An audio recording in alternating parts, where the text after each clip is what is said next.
يا مساء الخير، يا رب كلكم تكونوا بخير. معلش بقى غبت عليكم شويه ورجعنا بقى بحاجه سهله كده وسريعه وخفيفه. هنعمل مع بعض الجلاش الصوابع اللي هي المكشكشه دي زي ما انتم شايفين كده. شكلها تحفه وطريقته سهله جدا وهيعجبكم ان شاء الله. تعالوا مع بعض كده نشوف عملنا الجلاش التحفه السهل ده ازاي. زي ما انتم شايفين كده شكله تحفه ولونه تحفه وطعمه حلو جدا جدا، وكمان الاولاد بيحبوه قوي. دلوقتي هنجيب الاول حاجه الصينيه بتاعتنا او الصاج بتاعنا، وهندهنه سمنه كويس جدا. ممكن نحط سمنه على زبده او سمنه بس او زبده بس براحتكم. ودلوقتي هنجيب ورقه كده من الجلاش، وهنجيب بقى الحشو اللي احنا عايزينه ونبدا نوزعه بالشكل ده.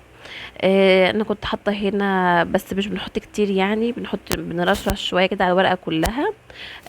انا كنت حاطه هنا سوداني مجروش وجوز هند وزبيب. وبنبدأ بقى نحطه في السياخ بتاعت الشيش طاووق اللي هي الخشب دي. وزي ما انتوا شفتوا الطريقه كده بالظبط. طبعا هعمل معاكم واحده كمان. هنبدأ ندهن الطبقه بتاعت الجلاش كلها كده بالسمنه والزبده. ونبدأ برضو نحط عليها الحشو ايا كان الحشو اللي انت تحبيها. ممكن تحطيها، ممكن تحطي قرفه وسكر، ممكن تحطي اي مكسرات تانية بتحبيها اللي تحبيه. ونبدأ برضو نكشكشها زي ما انتوا شايفين كده، وبعدين نسحب ال- اللي هو السيخ بتاع الشيش طاووق زي ما انتوا شايفين كده. هعيدها معاكم مرة كمان. هي سهلة جدا جدا زي ما انتم شايفين كده، بتاخدش اي مجهود ولا اي وقت.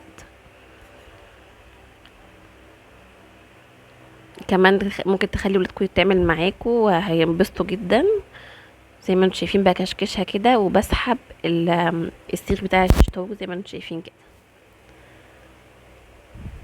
هبدأ بقى اخلص الكمية كلها. طبعا بتعملي الكمية اللي تحبيها وتحطيها كده في الصينية.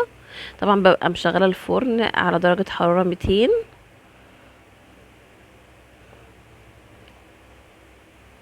زي ما انتم شايفين كده. انا خلاص كده خلصت الكميه اللي معايا. هبدا بقى اقطعها بالسكينه الاول. قبل ما اقطعها بالسكينه هبدا احط عليها رشه كده من الزبده والسمنه على الوش عشان الوش بتاعنا يحمر كده ويبقى حلو. دهنتها كويس كده زي ما انتم شايفين.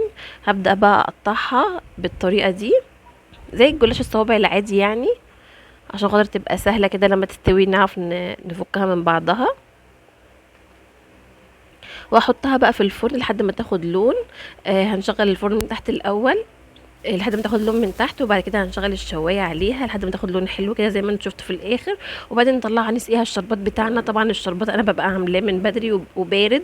الشربات بيبقى عباره عن كوبايتين من السكر وكوبايه ونص من الميه، وبسيبهم يغلوا على النار من غير ما اقلبهم ولا اي حاجه. ولما يغلي بحط عليه نص ليمونه، بعصر عليه نص ليمونه.